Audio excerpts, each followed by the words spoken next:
This is day one of the Wholecloth Patterns Wholecloth Project Bag Sew-Along.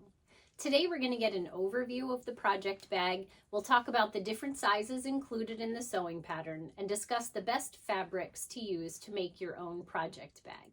You can get your copy of the pattern by following the links below. Let's get started. The Wholecloth Project Bag is a bento style bag that is sewn from a single rectangle of fabric.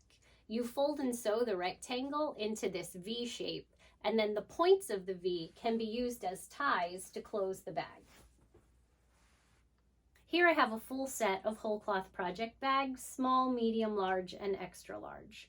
You can refer to the pattern instructions to see what the finished dimensions are for each size of bag, but I tend to think of them in terms of what kind of knitting project they would hold because my bags are usually filled with yarn. So here I have a 50-gram ball of yarn for scale. I think of the small bag as the baby bonnet bag. If you're knitting something tiny, it would go in this bag. The medium bag is more of a set of mittens, maybe some socks or an adult hat. The large bag would be great for a vest knitting project, and the extra large bag is your serious sweater knitting bag. Let's talk about fabric. Any woven fabric will work for this bag, and you can refer to the pattern instructions to find out what quantity of fabric you need to make each size of bag. Right now, we're going to go over a couple of my favorite fabrics to use to make a Wholecloth project bag. My very favorite fabric to make Wholecloth project bags is Robert Kaufman Essex linen. It's part linen and part cotton. The cotton makes it really sturdy and stable and easy to work with, and the linen just makes it interesting. It irons really beautifully. All the folds around the perimeter are really crisp and easy to set, and when you wash it, it gets this really great all over crinkle pattern that I just love.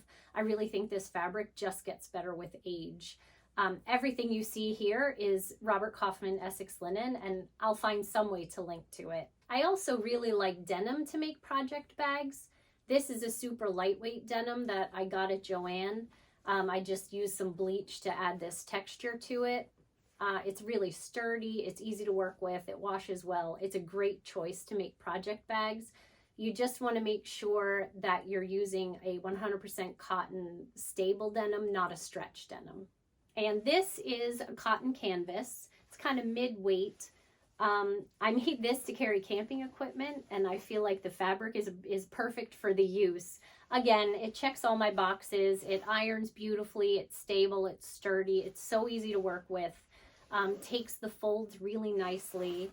And the texture is fantastic. Not only does it have this canvas texture, it gets a really great rumpled texture as you use it that I really love. The only thing to consider is if you're using a heavier weight fabric, you want to make one of the bigger size bags. Sometimes with the extra small bag, if you've got a stiff, sturdy fabric, it can be hard to use the ties. This is 8.5 ounce cotton canvas from Blackbird Fabrics. I think the color is walnut. I'm not sure if they still have it, but if they do, I'll find a way to link to it. This is more Essex linen fabric. But I really love this yarn dyed stripe. Because the bag isn't lined, it's an added bonus that the wrong side and the right side of the fabric are the same. And I really love the way the stripes work with the design of this bag. The best fabric to use for a Wholecloth project bag is something that you already have. Any woven will work. And because it's such a versatile design and comes in 4 sizes, it's a great way to use up scraps from a bigger project. I always end up buying too much fabric when I'm planning a garment for myself, and I feel a little less bad about it when I know I can use the scraps to make a great bag. So go ahead and ransack your stash and meet me back here tomorrow. We're going to start by assembling the PDF pattern and end with cutting the fabric.